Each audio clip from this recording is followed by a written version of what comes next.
Господин Христофов, днес вашият бивш подопечен Боби Димитров е дал супер скандална пресконференция в Пловдив. Според думите му, Ботев е на път да изчезне от футболната карта на България, ако вие останете начело на тима.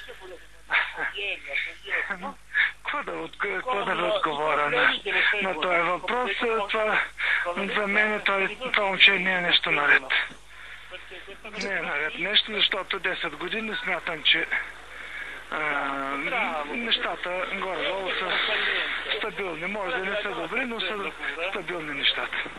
Добре, защо според вас точно сега той се обърна срещу вас? Има ли някаква конкретна причина? Причина никаква няма, защото го изгоних за некадърност. Защото все пак той е моя рожба, аз съм го докарал там и тъй като показа некомпетентност, некадърност, го изгоних от клуба. Обидно е да подадеш ръка на човек и после да получаваш такива благодарности, но не знаете.